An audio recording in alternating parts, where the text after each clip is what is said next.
We hear a lot about branding for your business, and it is especially important to get it right if you are a small business owner or a consultant or someone just starting out and you want to connect with your audience. So, today I'm going to bring us an expert to walk us through it. I'm Diana Bernal, career strategist and host of Corner Office Latinas. And today I speak with Rachel Matos. She is founder and CEO of Refined Media Group, where they do branding. And before we jump in, I want to remind you that you can get our newsletter, sign up for workshops, and get all types of information at cornerofficelatinas.com. You can always find me on LinkedIn. Okay, let's jump in. Hello, Rachel. Thank you for being here. Hi, thank you for having me. I'm really excited to talk to you about branding. And before we talk about strategies and what to do and what not to do, why don't we get on the same page about a definition? What is branding and what is it not? So first, just because I've worked with a lot of personal brands and then just, your large corporate brands, branding is a lot more than, design and your logo and colors. And this is coming from someone who absolutely loves design and art. But one of the things I tell people when they're working with us on their personal brand, that it's a lot more than that. It's more of your why, your mission, developing some sort of a connection with your audience, because you don't even need all of those bells and whistles when you're working on your personal brand. It's really understanding where you're coming from, with what kind of audience do you want to build, who do you want to align with. Those are the things that you need to have in place before you start working on, how am I going to do this with design and colors and things like that. I think there are certain businesses where that's important, but if you're working on your personal brand, it's definitely figuring out your why. Yeah. And I'm glad you mentioned messaging right away because it's not just logos and colors, although that plays a factor for sure. But talk a little bit more about the authenticity, right? Mhm. Like I work with professionals, I'm not going to show up in yoga gear or rap attire and start rapping. That's not me. That's not my brand. So Well, how do you? No, not yet. Maybe we'll get later. We're going to talk about refining your brand later. So maybe those are some ideas. But tell me then about the authenticity, about connecting your personality to this messaging. so yeah, the authenticity, it's funny because that was the most used word in marketing all last year.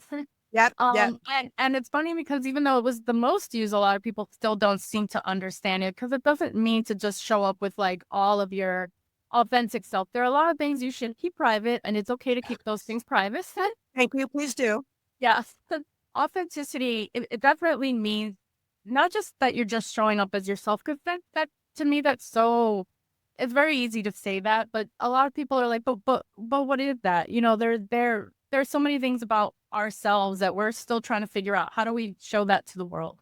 But I think authenticity goes back to what I was saying, where you do sit down and you ask yourself those questions. You give yourself that homework, like, why do I want to show up for people? What is it that I want to say to people? What is my story? What was my disadvantage that led me to want this career that I'm in, or choose this lifestyle that I'm in? What were those pieces that I put in place for myself and in order to get to this place? That's where you're coming from with authenticity. I feel that that's what it means, is really understanding those parts of yourself, and then how you're going to use those parts of yourself to be able to empower other people, even if you're still in the journey. I think that's Mm. where, you're coming from, that place of authenticity. Like, even within my agency, I'm from New York. I come from the Bronx. When I speak with brands, I do come from that place that, I do have my own personal interest in working with brands that want to align themselves with multicultural audiences or urban communities, because that's where I come from. And I'm Mhm. coming from a place of authenticity. I'm not trying to help brands do something that I personally don't have some sort of a passion or interest in. So that's what I think coming from an authentic place means. Yeah, I'm glad you mentioned New York City because one of the things that I've been thinking about as I show up for this conversation is the importance of your region. Because let me explain my story and see if I'm off here or if there's anything to this. I'm from Chicago, right? And I feel like there's a formality that starts on the East Coast and then softens by the time it gets to Chicago. And then in Los Angeles, we're a little bit more laid back. And Mhm. I saw that when I moved here 20 years ago. And, I had my suits and my pumps and, the really structured hair and Was it all jewelry. black? Were you wearing all black until I know New York, like I'm even wearing black right now. I've not been able Hey, I had gray. Okay. to gray. Yeah, and if I had, like, a spicy red blazer, like, boom, that was my pop of color, but I definitely felt myself softening up and having just a different affect in my messaging or in my conversations, not just my look, but do Mm. you find that people in different regions have those differences? Yes. Yeah. Absolutely. I work with, I'm not stereotyping anybody, but I do see the differences, especially as I moved down here and I didn't even know I had an accent until I moved out. What? That Same. Same. I didn't even hear it. But as I talk to people, I hear it coming out. And it's still there, even though I've been here for a while. But I work with a lot of people in Miami, for Mm, example. And they're part of the Caribbean culture. Caribbean culture, we're all Latinos, but we all have our cultures within our culture. So, yes, there are some differences. And in New York, I come from the museum world prior to joining marketing, mm, which is, I would say it was a lot more academic. We weren't hugging and like, hi, and yeah, yeah, whereas the industry I'm in now, it's a little bit, I would just say it's a little different. It's not that it's a little bit friendlier. It's just, you definitely have to, what do you call it? What is it? The code switching. You have to, yes, yeah, like switch up, how you're addressing people because out here, when I got here, I think the perception was that maybe I wasn't as friendly, which is not the case. It was just I mhm, was used to this formality. We couldn't really do that where I worked in New York, right. especially in the museum field where I work. So I do see that there is a difference, and I do try to switch it up so that I can adapt to whoever I'm speaking with. I mean, I Right. think you have to.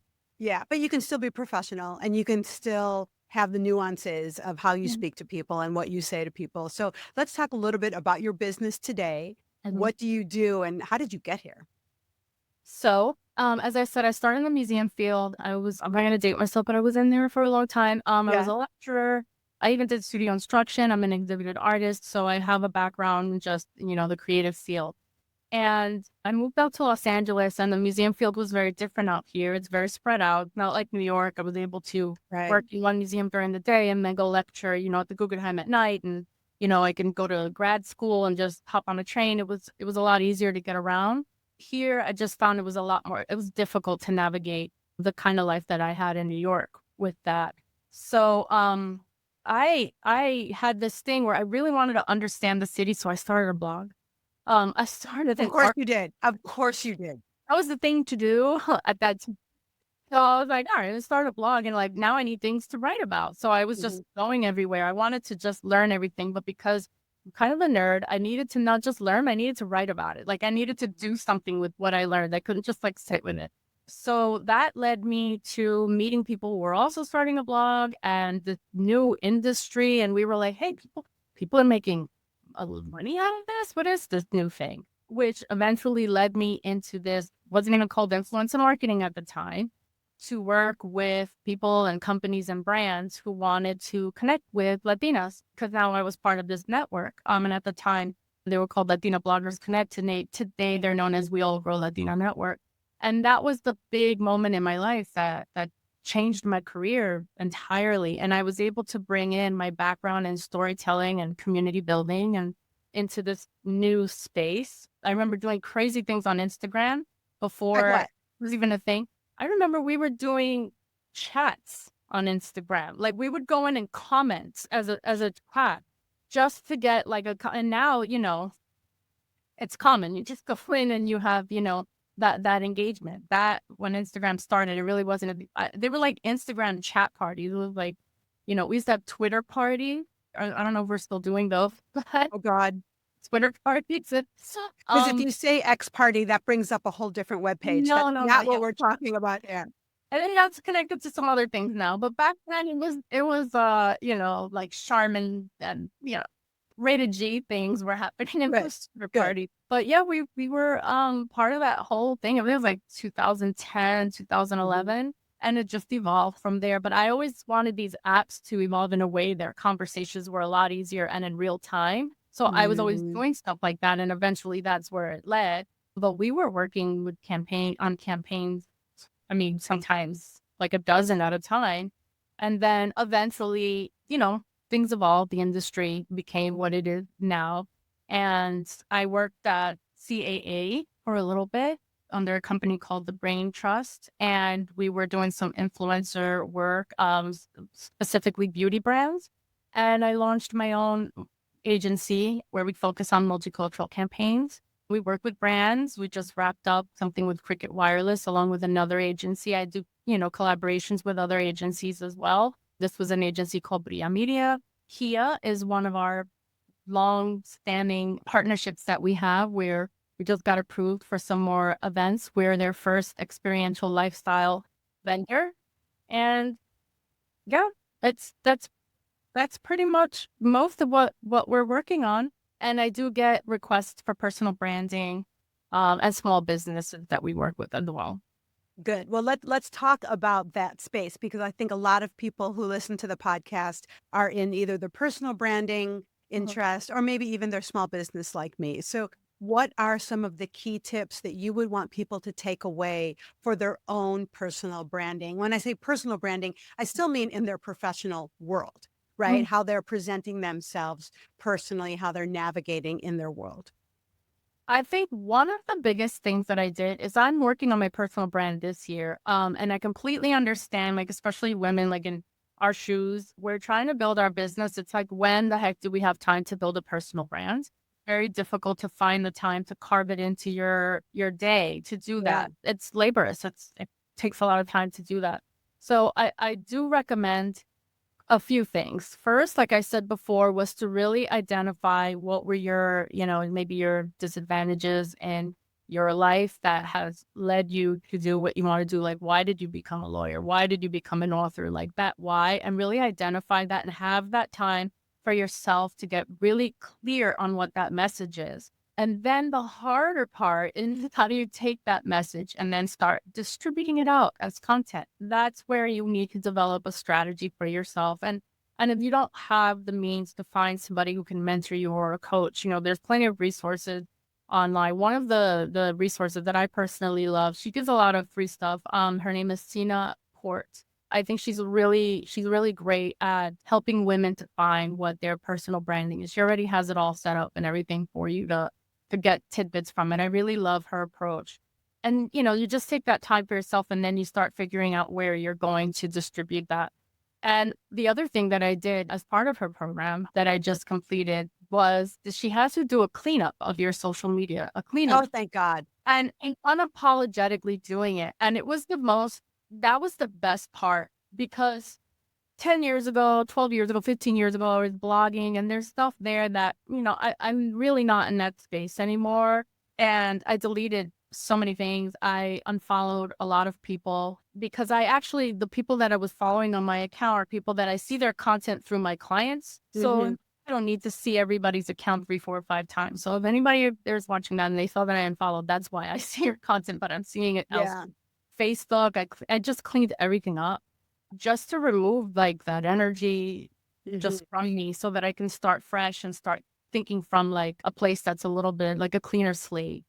Yeah. I would say that personal branding is that's why I say it's just not logos and colors. It is tapping into a little bit of a deeper part of yourself and then doing an audit, I think, Hmm. very important.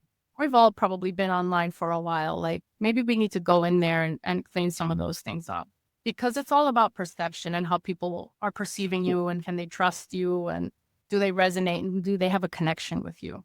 Yeah, and I should go back to my old Facebook pages. I don't even know where they are. And I thought, okay, I'm no longer on Facebook, but those pages probably still exist. So just because I no longer use it doesn't mean that those posts or pages aren't still there. That is really, really helpful. So when someone sort of figures out, okay, here's my messaging and my imaging, they're showing up at the usual places. They're showing up on Instagram or LinkedIn, or maybe they're putting out their own blog or podcast, how can they really cut through all the noise? Because I'll never forget when I first launched my original podcast, Job Talk Weekly, I did it the same day as Michelle Obama. Wasn't that great? In the world was listening to Michelle Obama. Now, I had no, great strategies thinking that I was going to get millions of followers, but it was just really funny that on my particular first Wednesday, it was me and Michelle Obama. She no longer does a podcast, so there's more room for me. But how can people cut through that clutter to make sure that they do stand out? First thing I would highly recommend, which is an old school tactic, you should really develop an email list. People really don't understand the importance of an email list. I think Hmm. work with your community, the people that you know, your contacts, start putting those in place. Those are the first That's like the first group I feel that you should really be letting them know, like, hey, I have this podcast, this is going on. And if you know people within the industry, like I'm in marketing, so I can, Hmm. if I know a publicist or people within my industry, I can reach out just to let them know and give them a heads up. Cutting through the noise, yeah. I mean, obviously, it's difficult because there's tons of people working on their personal brand, and the main thing is consistency. I had a client; she's an author. She's from the boomer generation, and so she was really trying to get into the space with parenting, which parenting is Mm. not gated right now by millennials. They're now, Gen Z is getting up there and still old enough to start having children of their own. So how can she do that? Her branding took a lot longer because of those factors, because the millennials were dominating the mom market. It did take longer, but she was consistent. We were really on her, like, you have to do video. And at first she was very nervous about video, doing video every day. And she's really been able to increase her numbers. So I would say it is being very consistent and consistent with your messaging. And the email part is a really good reminder because social media, it flies through your screen at any given moment. You don't own that moment in time. We get a lot of emails and we delete a lot of emails, but at least you are communicating directly with your audience. So I think that's really helpful advice. So let's talk about the refining part because you are sometimes talking with someone who's launching from scratch, but there are people, let's say, Diana, for instance, that I've been at this for a while, but I feel like I might need to refresh my brand or I need to do something a little different. But it's hard because I'm sort of attached and sort of married to some of my old concepts. So if someone's been already at it for a few years, but they know they need to shake it up, what would you recommend in that case? Brands evolve, even the larger brands evolve. They have to evolve with the changing times. And I think, again, that's another one of those deeper dives. Like, why are we attached to that part of ourselves from this time period? And we Yeah. just have to keep looking into ourselves. That's what personal branding does when you're working on it, or when you own your own business. It definitely is a mirror into yourself, constantly having to reflect on parts of yourself that you are afraid to let go of and that may not be working. Like when you have a team and you're delegating or managing people, you really start to see those parts of yourself. But I've had to work a lot on detaching from, or not having that attachment, I should say, from parts of myself that I thought were my identity. I thought they who I am, and they really were not. It's definitely a deeper answer um, to do that, but you have to be okay with evolving. Right now, even just that the world is changing in different ways, we also have to evolve with what's happening, and that's my advice, and it's something that I've had to do even now as I build my personal brand this year and I started deleting all of those things. That was very eye-opening. And you start letting go of that, of who that person was. Not that that person had anything wrong with them. It was a very different time and it doesn't serve for today. And having Gen Z in this house is very eye-opening too, because their perspective is so different than the way that I was brought up or even just 10 years ago that I've had no choice. Yeah. Yeah. And that is a helpful reminder that we need other people around us to sort Mhm. of highlight what is happening with the different generations because you might have a certain business that you're looking for people who are like let's say young millennials who are 40 something, but eventually people kind of age in and out of your audience, and so Mhm. you kind of have to be ready for that next thing. And who's coming to mind right now is Michelle Obama Mhm. because she has had quite the trajectory of her brand. I remember when she first came on the scene, when Barack was running, and they had to give her media skills training. And this is something she talks about in her book about how she was coming across, right? Mhm. So they worked with her and she worked on her own brand. I don't know if she would use that word, but she definitely Yeah. did. How she presented herself, the words that she used, her attire, and everything. And then she's in the White House, and that was a very carefully curated brand. I remember the J. Crew sweaters. She kind of had this sort of I'm straddle. somewhere behind my blurry background. Or For sure. I love the first book. I love the other one too, but Becoming was so interesting. And also I'm from Chicago, so everything really resonated with me. But she talks about how she had to show up in the White House. Here she was, a lawyer, an Ivy League lawyer, but she still had to present herself in a certain way because she was the first lady. And Mhm. now she's on the next era of her career where her hair is longer, her Yeah. nails are longer. She wears a denim jumpsuit. I mean, her evolution is fascinating because at these different stages, I'm assuming she has taken stock of what it is that she's doing at that moment and how she wants to show up. Mhm. And it's interesting because then you even see, like what I was saying before, her book Becoming and the interviews that she's done about how she's had those were her that was her story, that was her why, and what it is that she did to be able to adapt to these different situations. And then how we learn from that. And it gives us permission to do the same. It kind of gives us the green light to do the same. That these are the challenges that, the woman who is this extraordinary woman faced and how she had, I mean, scrutinized to the point where, like, we couldn't even imagine that kind of scrutiny and Yeah. how she was able to, triumph out of that situation because it doesn't happen for everybody, especially when they have that kind of a light on them. It gives us that empowerment, that permission to do the same. And I feel like with our personal branding, granted, we're not Michelle Obama, and maybe to some people that's just too big, but for us to be able to have that resonate with somebody just like on a level like, not like Michelle Obama or a political figure like that, but somebody relatable who we can see as like a friend, as an equal. I think that's very powerful. And that's why you have to really tap into what are those things that made you have to change, or, why you're in what it is that you're doing today.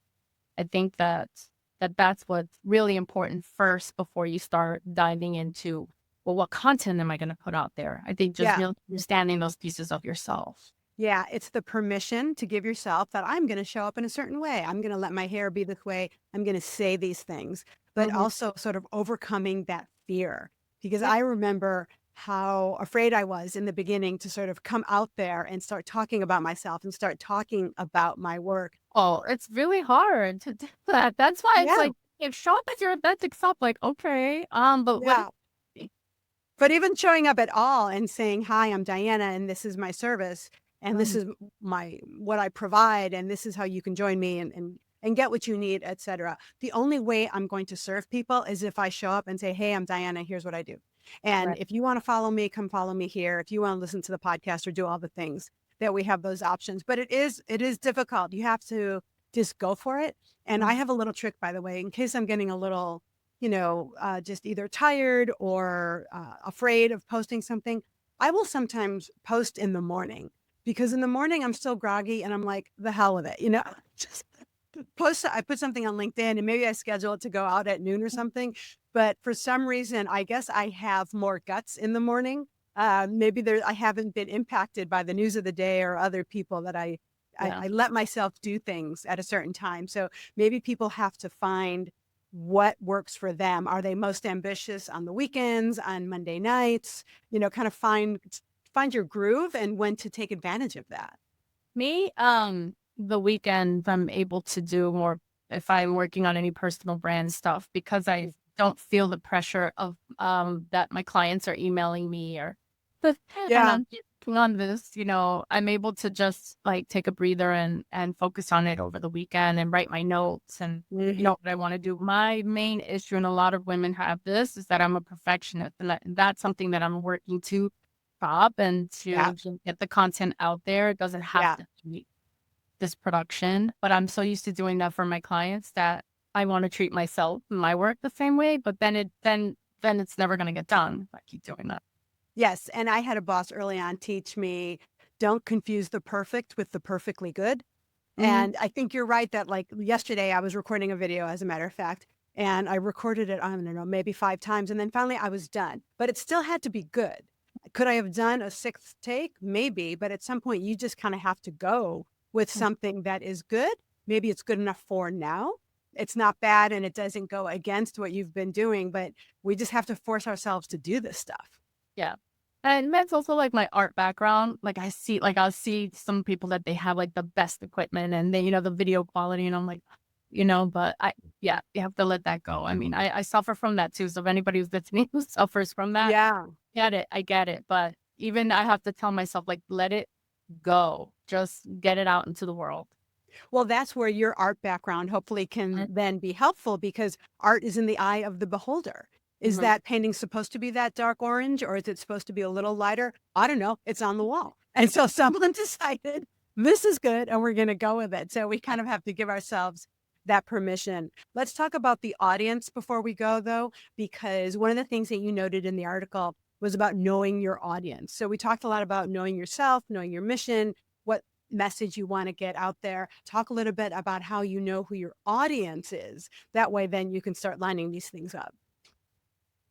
So for me, honestly, the audience it's that person that maybe you would have wanted to talk to you when you were going through that doubt or when you were going through those challenges. What did you need to hear at that time? Sometimes the audience for me changes a little bit. Sometimes it's who I was, maybe 15, Mm-hmm. 20 years ago or 10 years Mm-hmm. ago, and Yeah. whatever stage I was in my life. Yeah. I vision a friend of mine that I have in New York that she's always talking about something she's going to do and then she never does it. So I had this clear picture in my head of who she is. She is the Mm-hmm. woman and she is going through, a crossroads. That's the person that I'm thinking about when I do deliver something or when I am writing something, because for me it's important. It was Lisa Rankin she's a doctor and she worked a lot on her personal brand and she's a little bit quiet now. She just changed so much for me because her message came to me at a time that I needed it. So I never forgot how profound that was for me. So that's where I say, like, yes, identify that audience who you feel really needs to hear that message. And that's why you need to be clear on what your message is and who you need it. Yeah, yeah. Well, that's a great way to wrap this up. Anything else that you want people to know who are starting out and maybe they are starting a small business or a big business and they want to think about their branding? We've talked about your messaging, getting clear, being consistent. Anything else that you wish you would have known earlier, perhaps, that you want to leave us with? That you do have a lot to say. You do have a lot of wisdom to share, to not doubt yourself, that even if you feel like I don't have anything or my life is not interesting and none of that is true. We will all make a connection with somebody who, shares something in common with us. I mean, that's just who we are on a human level. And so many of us now are looking to the social media or wherever it is that you want to put your message out to be able to find something that will give them that motivation or that spark. And your voice is very important. That's wonderful. So where can people find you? So I'm a lot more active actually on LinkedIn. So it's Rachel initial D Matos. And so that's the best place to find me. And then the company website is refinedmediagroup.com. And I also do have a website with more information, Rachel initial D Matos, MATOS. Well, we will link to it all so people can Yeah. easily find you. Awesome. Thank you. All right. Well, thank you so much for spending time with us. Thank you. Thank you for listening. For more, visit cornerofficelatinas.com, where we give you the framework, inspiration, and support you need to reach and thrive in the corner office. We have some free downloads on the website, where you can also sign up for our e-news, so we can keep you posted on workshops and events coming up that you will not want to miss. That's cornerofficelatinas.com. See you next week.